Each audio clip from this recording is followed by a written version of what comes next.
Welcome to the Nonprofit Utopia podcast, formerly known as Nonprofit U. Our podcast is an extension of our community, and we provide a forum where nonprofit stakeholders can share lessons learned and discuss the latest developments in the industry. My name is Valerie Leonard, your host. I'm the founder of Nonprofit Utopia, the ideal community for emerging nonprofit leaders. We provide a safe space for you to improve your leadership skills while building a high impact organization through networking, professional development, and training. You can find out more about us on nonprofitutopia.com, Facebook, and Twitter. I encourage you to follow us and to comment early and often. You should know that this is a social show, and we ask that you share the link to this episode in your networks as we speak. The hashtags for this episode are 100 Days and Counting, Forefront, Philanthropy, and Nonprofit Utopia. You can also leave comments or email me questions at ValerieFLeonard@nonprofitutopia.com. And we encourage you to sign up for our mailing list to keep abreast of the latest developments with the Nonprofit Utopia community. We've included a link to our mailing list in the comment section for your convenience. Our guest for today is Monique Brunson-Jones. Monique is a licensed clinical social worker, and she's the president and CEO of Forefront. Forefront is Illinois' statewide association representing both grantmakers and nonprofits, as well as their advisors and allies. She's a visionary leader with an extensive background in mental health, violence prevention, philanthropy, and gender and racial equity. With over 20 years of experience in her career, Monique's civic interests span the intersections where the lives of those most vulnerable fall victim to structural oppression and inequity. Monique most recently served as the president and CEO at the Evanston Community Foundation, also known as ECF, making her the second CEO and the first African American since its founding in 1986. During her tenure, she was successful in diversifying the board, staff, and community investments to reflect the voices of the community. Prior to ECF, Monique served as Director of Programs for the Chicago Foundation for Women, leading the establishment of the 100% Project for Gender Equity. She also served as the Director of Violence Prevention for the Cook County Department of Public Health and Clinical Director for the Jane Addams Hull House Association. Monique is a graduate of the University of Arkansas at Fayetteville with the BA in Social Work and the University of Texas at Austin with the MS in Social Work. She completed the Strategic Perspectives in Nonprofit Management Executive Program at the Harvard School of Business. In her self-care moments, she enjoys running with her Peloton Tread family, golfing, sewing, showing appreciation for life with her husband, daughter, and Yorkie in Chicago. So we are here today, first of all, to welcome Monique and to congratulate her on her first 100 days and counting at Forefront. So Monique, thank you again for joining us. And again, it's a pleasure to have you. But before we get into the discussion about your first 100 days, we want to give our audience a little bit of background about Forefront, the organization, who you are and what you do.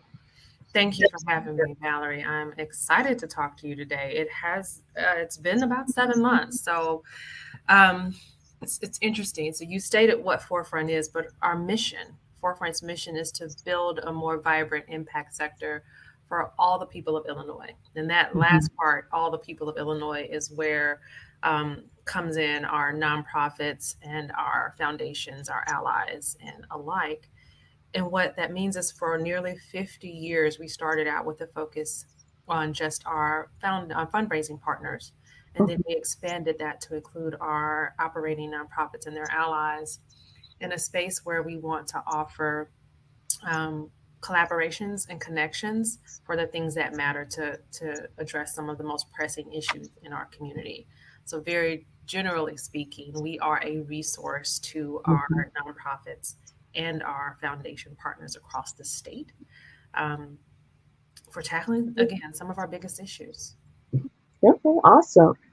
Yeah, and I know that you guys are getting ready to do your own strategic plan, or shall I say, a new strategic plan. But Correct. yeah, but for the purposes of our audience, we just want to share where you are now as a baseline. Mhm. So if you can give us an indication, or can you let us know what the first strategy is? And basically, we're going to go through the first strategies. And your first one is to invest in the nonprofit sector. And we want to continue to do that. We do. So let me speak to the Forefront's last strategic plan was the impetus behind the name change from Donors Forum to Forefront. Mhm. And so the last 6 or 7 years has been about let's see how our expansion goes and how the community understands who we are now that we're not just Donors Forum or Donors Mhm. Forum of Chicago. So we have been offering the items that you mentioned. So the strategy to invest in the nonprofit sector looks like making sure that our nonprofit leaders understand where funding opportunities lie, how to Mhm. effectively apply for those funding opportunities, how to collaborate with other nonprofits across the state that may have similar missions as they. Mhm. Oftentimes, it looks like new nonprofit leaders coming onto the scene and like, wait a minute, this is much more than I bargained for. What else is Right. here? And in that case, we introduced them to our library. Um, Mhm. and because of COVID, good Mhm. and bad, right? Our Mhm. library went virtual, which essentially actually made it much more accessible Mhm. to a lot of our community. So, what we're looking at now with strategic planning is how do we become the organization that our sector needs right now? And Mhm. how do we make it easy for us to be flexible and nimble as the community changes and Mhm. needs something else? And that's what we do. We create what we need when what Right. we're looking at is not what we need anymore. Mhm. Yeah, that's awesome. That's awesome. So when you talk about community investment or investing in your nonprofits, Mhm. okay, one of the ways you do that clearly is through the library. And what are some of the other ways? The other ways is we do have a series of capacity building workshops. So we appreciate, and I think everyone appreciates participating in what would be a Mhm. cohort style workshop. So, Mhm. same amount of people dedicated to learning together over a course of time. So, if you go on our website, you will see some of the options Mhm. available. So, we do our peer skill share, which is supported by a lot of our nonprofits and our foundations, where someone who has a skill set offers that for free Mhm. to a colleague who may be in need of it. And it may look like something as learning about strategic planning, learning what financial management looks like in your organization to the Mhm. next level, You're right. learning budgeting. It may be something as simple as that. And we have a space where professionals come together to lend those services for free. So you're investing in each other, you're investing in the field, and you're learning together. Um, so that's just one of the ways. The Yeah. other ways is what I call just call and response. We get emails all the time. Oh my goodness. Are you a musician by any chance? I Or am have you? not. Okay. However, my daughter is. Okay. Yeah. I have not heard that term call and response since my freshman year music class at Spelman College, where we were learning about Negro spirituals. I learned about that in French class when my instructor would say "écoutez et répétez." I'm like, okay, I'll do that. But similarly, we on a daily basis we often get emails or voicemails inquiring about a service, a connection, something to help a nonprofit professional. And we pride ourselves in being able to connect people, call people, and say, Yeah. hey, this organization is looking for this. What can we help them manage in this space? So Mhm. that's been the case for the last 18 months. Mhm. All righty. Yes, yes, yes. And then your second strategy is to develop top talent. And I just want to get a sense for, what do you mean? Talent means different things to different people. It does. So we run what's called our Grantmakers Institute. And in that Grantmakers Institute, we have a faculty that is dedicated to assuring new grantmakers, new staff members of our foundations are equipped with the skills and the knowledge to get engaged and not Mhm. just sit behind our desk, our proverbial desks, and make decisions, but what it means to be an engaged and an informed grant maker and helping to make sure that our staff that are here can, or in our organizations, can be promoted. Know what the bench looks like, know what it takes to get to the next level in your organization. Um, it's more about providing a space for cohesive learning, Okay. for developing top talent. Awesome. Awesome. And then one of your strongest strategies, I think, is improving systems and policies. You guys have made awesome changes in a very, very short time. So you want to share a little bit about that work? Oh my gosh, it's so expensive. So regularly we will have, again, organizations call us to say, there's this policy that may interrupt how we do our work. Mm-hmm. Or it just may be a threat to us being able to support the nonprofit sector the way that it should. And we have in house staff who evaluate that to see how to engage the entire community in systems change and policies. One of the biggest things that I tell people is while we're on the ground doing all the work, all the great work, there is a policy that could drop out of the sky that would change how you do that work. Yes. And Yeah. unless you're engaged in both on the ground and the macro policy making of it, what you do may absolutely be in vain. Mm-hmm. So we have a nonprofit. Well, we have a public policy newsletter. So I would encourage your listeners to go sign up for that.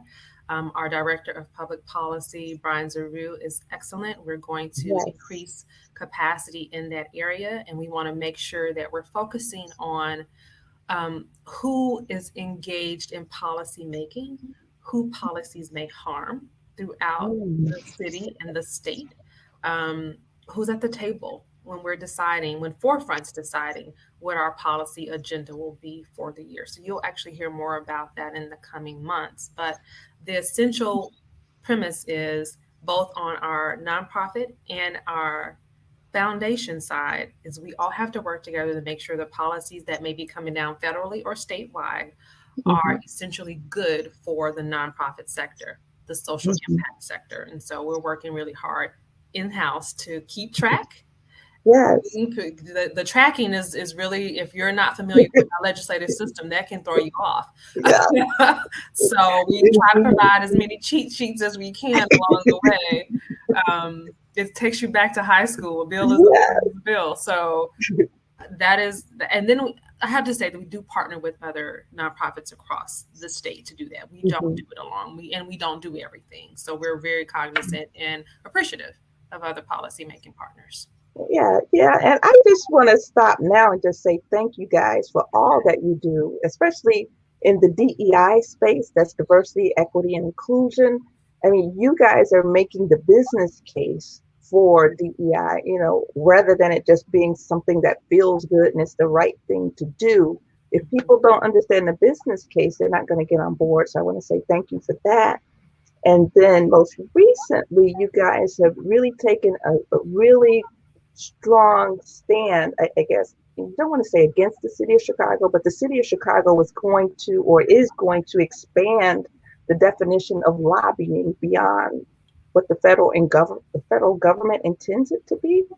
Whereas if you even talk to people who work for the city and let them know some of the issues that you're having with the program, how it can work smoothly, more smoothly, or whatever, then you have to register as a lobbyist. So in effect, everybody in your organization could literally be a lobbyist, and that's onerous. This is such a hot topic and such a hard thing. In its truest form, I try to understand it. If we're sitting on this table, I always try to understand what the opposite perspective is, the opposing Mm-hmm. perspective. What I've often found is Mhm. policies are made for bigger houses, for bigger people, for bigger organizations, and they don't take into effect how they impact us, quote unquote, little people. Mhm. And so that's constantly where we're sitting. I'm like, I understand it to a degree, but if you back up to who it really impacts, it's Mhm. us. Right. So I appreciate you acknowledging, and I hope everyone does stay in touch with that. It minimizes the voice that you can have, and you want to Mhm. always have your voice. Yes, yes. And I think that's a really good segue to the next question about your strategy, and that's on collective action. We just shared a couple examples of collective action that you're engaged in. So, what are some of the other issues that you're involved in? And I know you also help others to engage in collective action. You're not just doing all the work yourselves. It is a space where we're like the nucleus. So let me give you one example that may not be so public.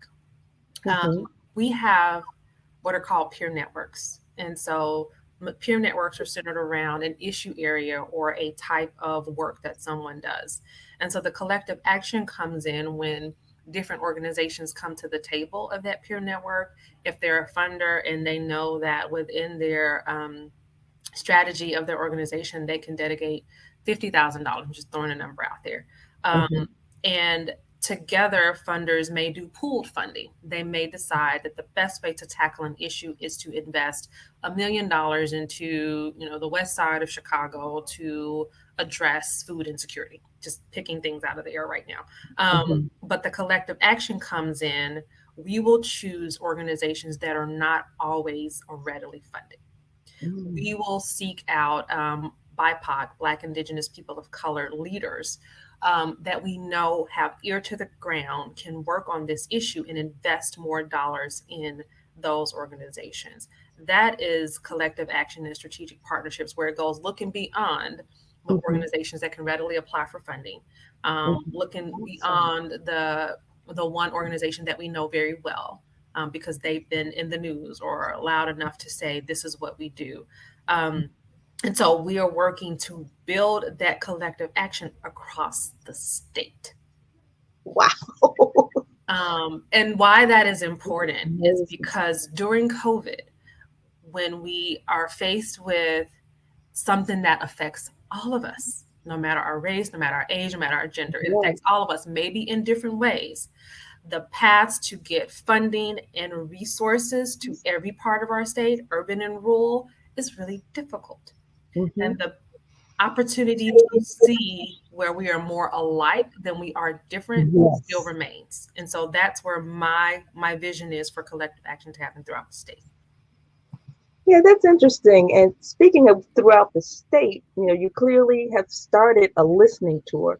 What I love about the fact that you're celebrating your first 100 days and you start off with the listening tour, you were clear to say, well, this isn't the end. Just because I had my 100 days doesn't mean that the listening stops. Mhm. So, can you share with us, some nuggets from your first 100 days listening? It was so funny, Valerie. There was like great appreciation for Forefront, and then there was like the big question: wait, what does Forefront do? I was like, but you appreciate us so much. So the biggest nugget was we have to improve our communications about who we are and what we do across the state. Mhm. It was so inviting. It was a moment. It is still is a moment of we want to learn more about Forefront. We want to learn more about you, but we also want to inform what you do. So I absolutely agree with that. Every member of Forefront, every stakeholder, every donor, you have a say so in what Forefront does. You just have to get engaged. So the biggest nugget for me was to make sure that we're always accessible. Mhm. The other was there is this healthy competition between what our nonprofit operating nonprofits need or think or want, and what Mhm. our foundation members need or think or want. And then there's a space in the middle where they haven't clearly communicated that and how it fits with each other. And so I'm Mhm. looking to get in that wedge. And so my two nuggets were get in the wedge and be really clear about what we're able to offer throughout the entire state and make Mhm. sure we're including racial equity as it applies to each community. Okay, awesome. And this might seem a little redundant, but it's, I guess, the same question in another way.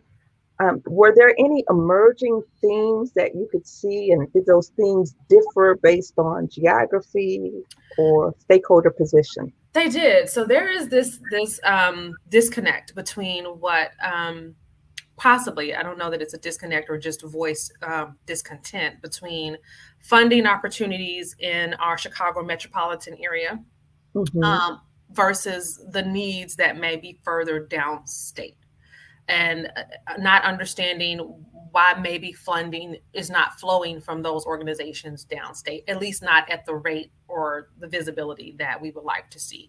Mm-hmm. So that theme resonated not only in my tour in metropolitan Chicago, but actually downstate. So much so that we're trying to think of ways to make sure they're always Mm-hmm. connected. The other thing was, what does racial equity look like?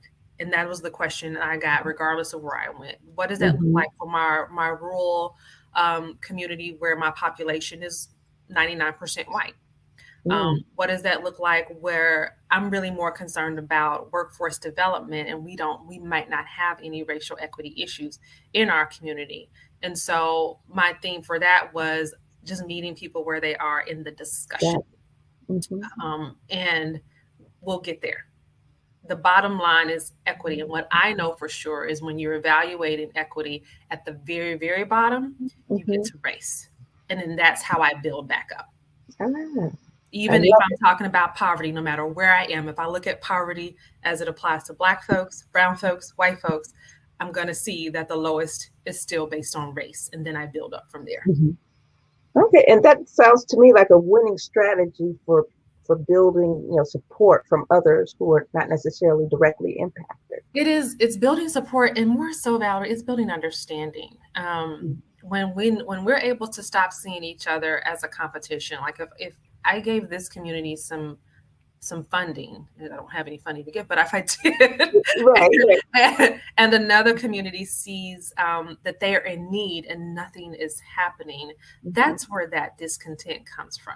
Gotcha. So just understanding, I guess, the priority. Mm-hmm. That's what happened. Gotcha. Yeah, can you share some of your early wins? I will say being at Forefront is a breath of fresh air. It Having worked in the different areas that could be members of Forefront and now sitting in the middle of it, the early win for me was realizing that I actually knew what I was doing. I was like, oh, I do know this. Yeah. There's no such thing as don't know what you're doing. And then the second early win was having a team that was ready to get to work.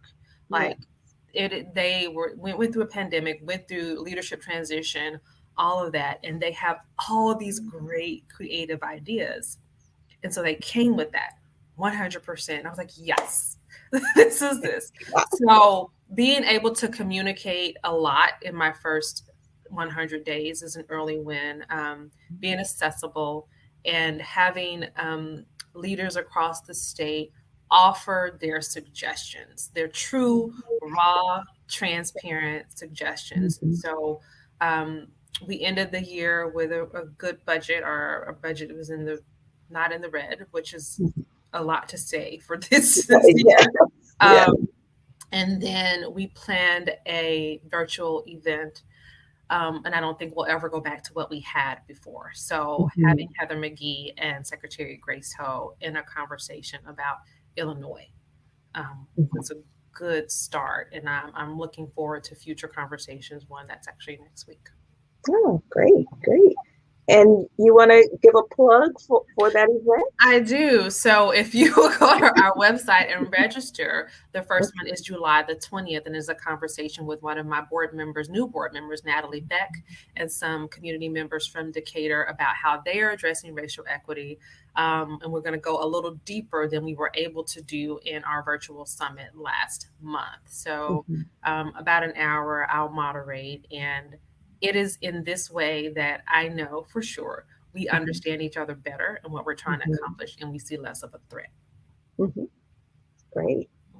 All right. So, from my own experience, I found out that DEI, or diversity, equity, and inclusion, it's not necessarily always about race or even gender, and if we do it right, DEI cuts a whole lot deeper. Mm-hmm. And from your experience, what are some ways that organizations can move from tokenism, that is, just going down a checklist? We got this, check that, blah, blah, blah, trying to build an organization around check marks. Right? I think we've all seen that, right? So how do we go from that to creating an actual organizational culture that truly reflects diversity, equity, and inclusion in everything it does? That is, it becomes a core value. It is. So I'll take culture over strategy any day, but I recognize that culture takes longer to change and maintain. Um, I have a colleague in the field that does a visual. He comes to meetings with a glass of milk and some Hershey syrup, and he pours the syrup in the bottom, and then he stirs it up. He says, "You put the diversity in there, and it's going to sink to the bottom, but you got to do some stirring in your organization." Ooh. The stirring in the organization is what we have to do. So I'll share what we're doing internally at Forefront. We are Mhm, working on culture change internally to understand and learn from each other. My staff is very diverse, learning Latin background, learning Black background. I have a Palestinian staff member. Learning each other and offering that ongoing forgiveness for fumbles mhm, is key to culture change. mhm, I am not a DEI expert. I go through the door though, like identifying immediately what possibly needs to change, but I would never say that I'm an expert. mhm. So, in a space, in an organization, you win when you are dedicated to constantly learning, constantly adjusting, and not seeing that learning and adjustment as something that hinders you from doing your job. Because our Mm, job now is to learn each other better and mhm. be willing. And I found it, absolutely, Valerie, I found it fun and fascinating, and I want to get involved. I'm Yeah, too giddy sometimes about it. And my staff's like, hold on. But that's awesome. when you get in a space where you don't see diversity, equity, and inclusion as a hindrance to your job, you know you're in it for the long run. And I am a believer in prevention. As a social worker, I've long been a believer in prevention. And I'm tired of hearing people say prevention takes too long. Well, DEI is prevention. Mhm, It is essentially putting things into place so that we don't continue to fumble and make the same mistakes that our ancestors made. mhm. I love it. And then too, I mentioned, a few minutes before that, making the business case for DEI. I know some of that work kind of started with Eric, before he left, the former CEO. And I Mhm. know that you're picking up the mantle. What are some of the challenges, and then how are you kind of working through those challenges? The challenges are change, Mhm, people understanding why change is necessary, and I welcome change. The business mhm, case, if you look across any for-profit business, the organizations that have a more diverse team and board are by mhm, far more profitable. Um, they do not make some of the goofs that some of our larger corporations have made with marketing that nobody looked at. No, nobody Right. thought to read that. Their bottom line in the market is by far better. Um, and so we have to think about diversity of thought, diversity of experience and Mhm, expertise when we're talking about DEI. Yes, there's race and ethnicity on the outside, but inside of that person that's different from you, where you grew up and where you went to school, yeah. helps inform your bottom line in your businesses.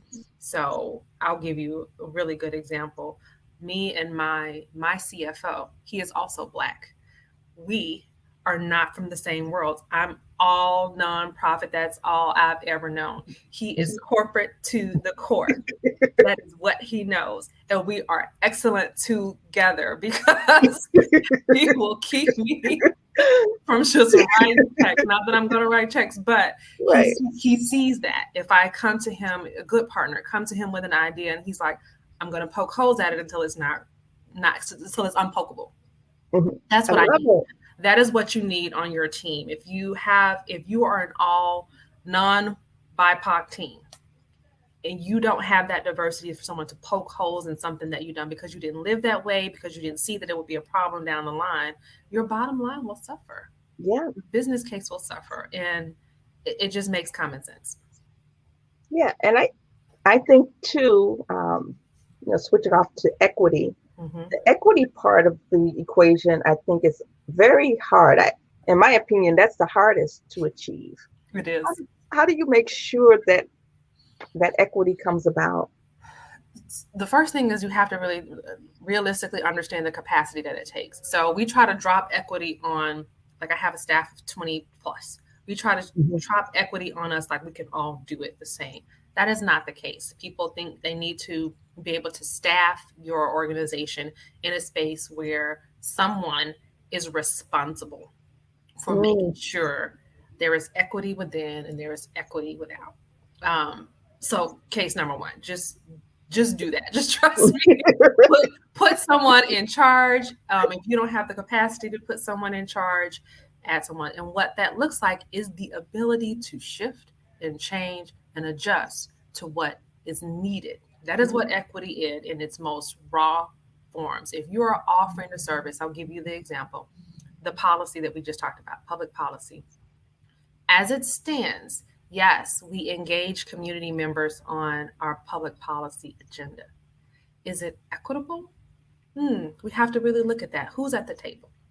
How much more energy, time, and capacity will it take to make sure we are inclusive and equitable in that Mhm. process? So it is both a process and an outcome. And the process is where we get messed up in thinking Mhm. about not thinking about the capacity needed to carry it out. It is very hard, very hard. Mhm.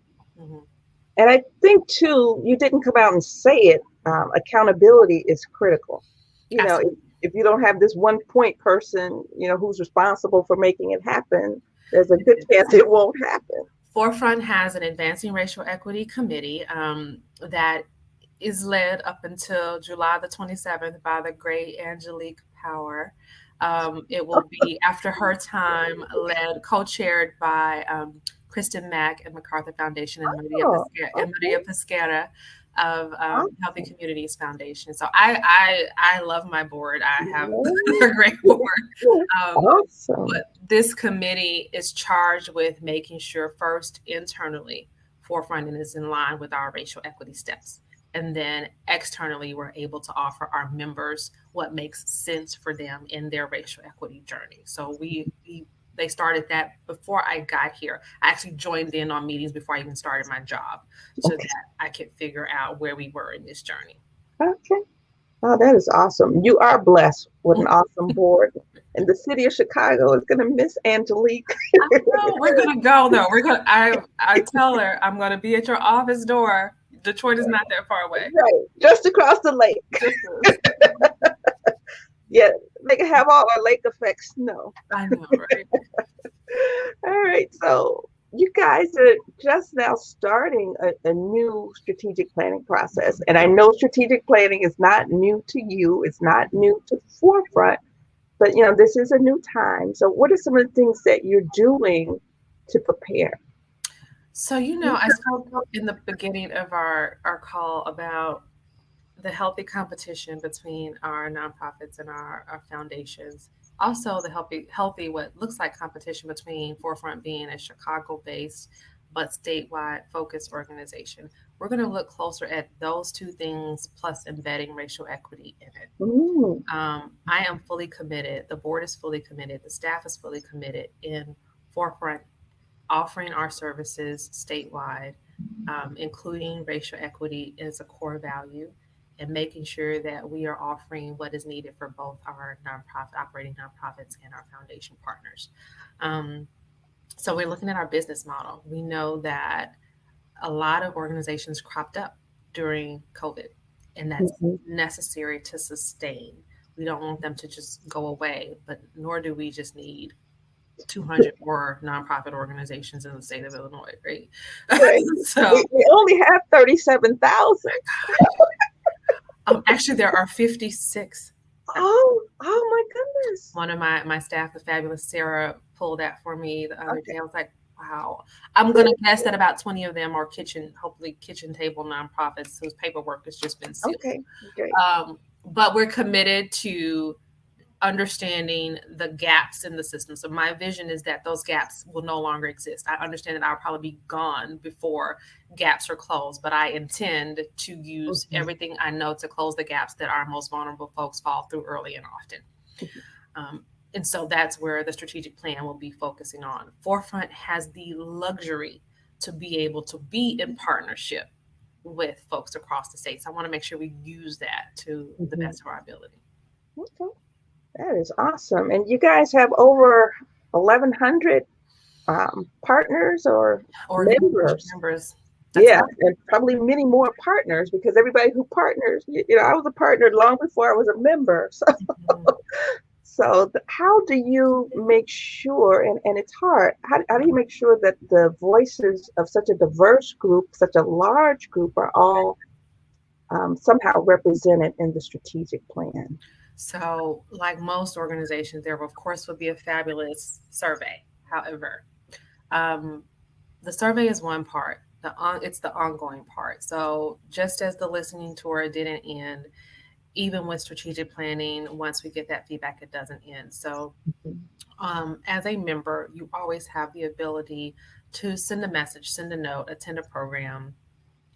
Particularly doing the membership orientation is really helpful. So our members get a say, obviously, in board member. They have to vote on our board members.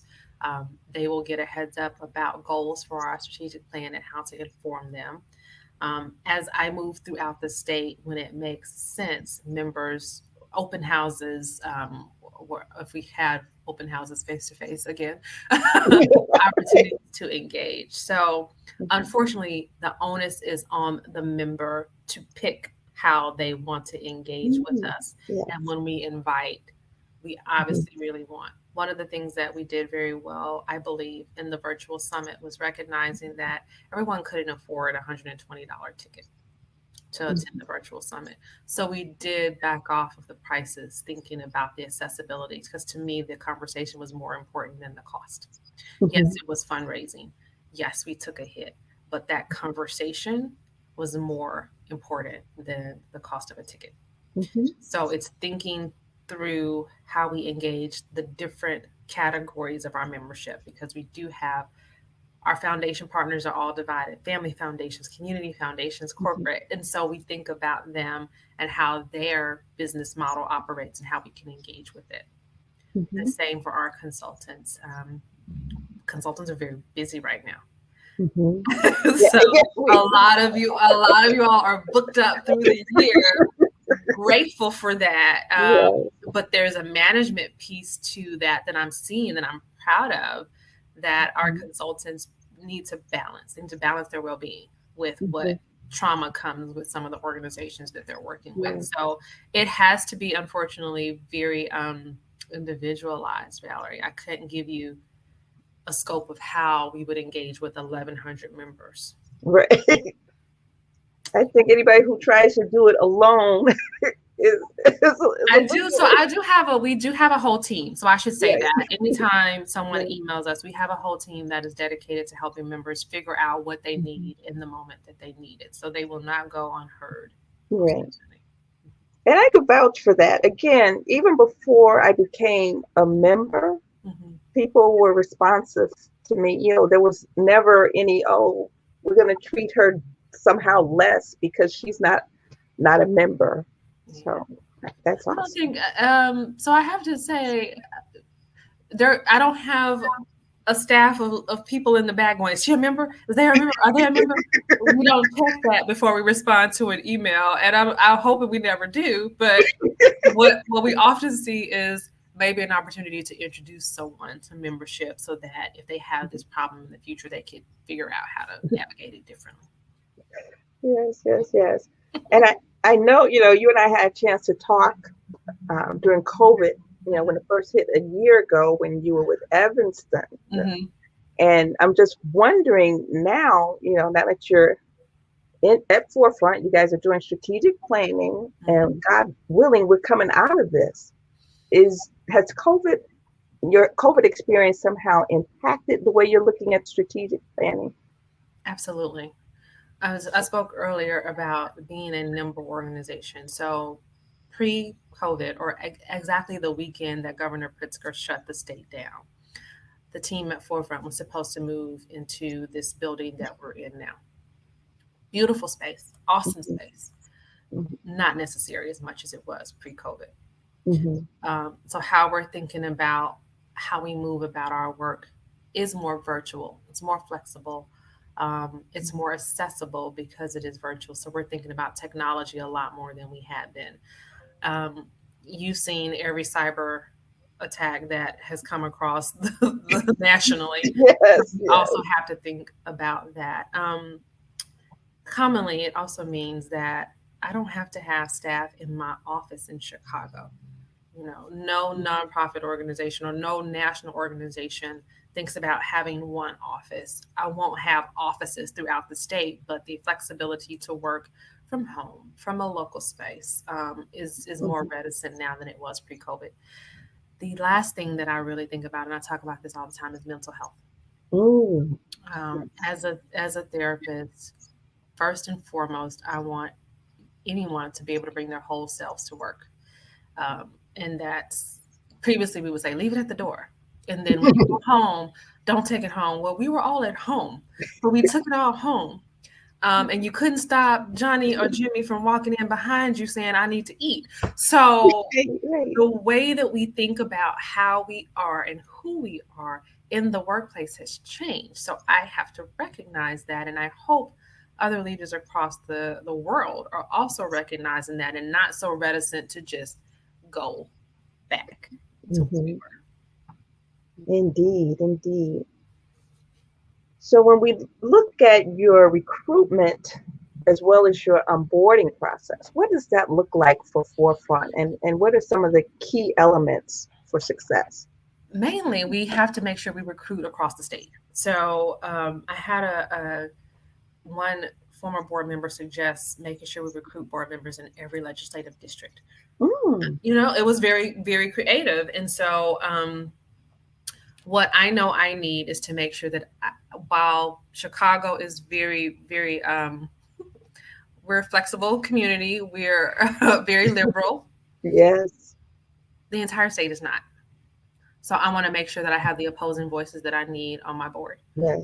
To give me to just I need that insight. I need them to be able to talk. I need me to be able to talk and meet with them. So my recruitment means that we need to change. Hmm. We need to change who's at our table.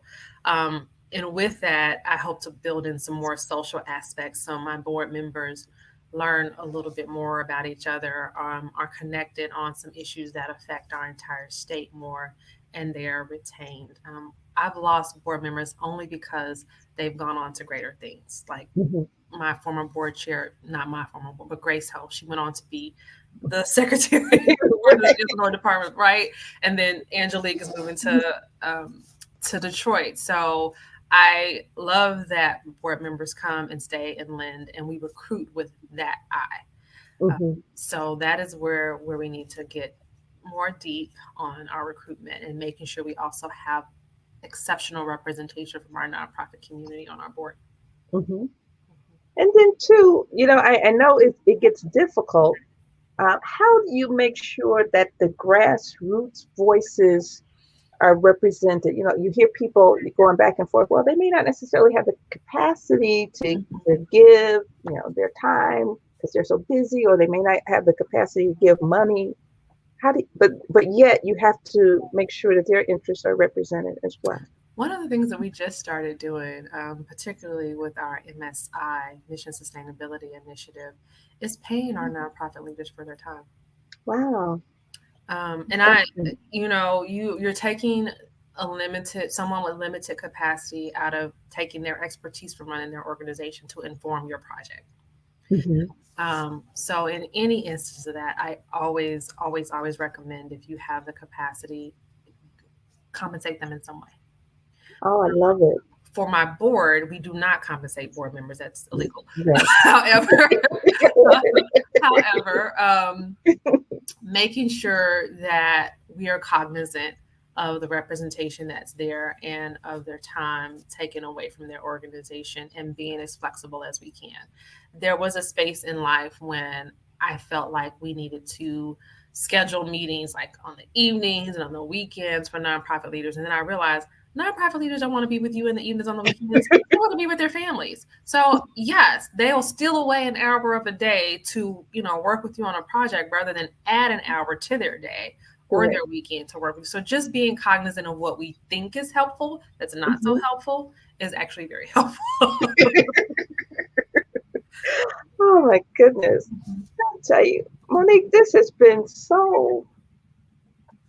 a wonderful conversation. And I wish I could just go on and on, because every time I talk to you, every time I listen to you or read something about you and what you've done or are doing, I learn something. And you can't say that about everybody, but it's true. It's true of you. And Thank you're you. not just talking to talk, you actually live it in. So I really appreciate your being here. Thank you. It's a fun life. Yes, yes. Yeah, you enjoy it. It's very clear that this is your mission, this is your calling, and you're living it. Thank you. And it's a blessing to be working in a job that's also your avocation. Is that what? It is. Someone told, when I was contemplating college, I don't think I had a choice about college, but You're right, right, right. contemplating what I would do in college, I had an aunt who wanted me to be a business attorney. I have an aunt, I should say, who wanted me. They were just throwing in their ideas about a business attorney, and I was like, I don't think I'd be a good attorney. I'm too emotional for that, and I was Mhm. right. So now she sees that I'm too emotional to be in a courtroom. But you could be an effective litigator.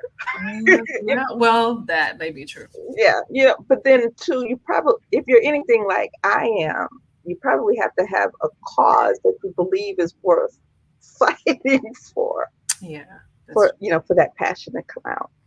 true. All righty, so we have come to the end of our show, and I want to thank you again, Monique. We're talking to Monique Bronson Jones. She is the president and CEO of Forefront, and thank you so much for being a guest. Before we go, any closing thoughts? Simple closing thoughts. Just take care of yourself. We are in, I will use this word hopefully for the last time, unprecedented times. And those unprecedented times calls for really radical action. So however you can inform your radicalness, please do. Thank you. Indeed. Thank you. Alrighty, so I'd like to thank you for listening to today's episode of Nonprofit Utopia. I encourage you to go to iTunes and give us a review, and be sure to join us next week. And we look forward, to talking to you and sharing lessons learned. All right, take care.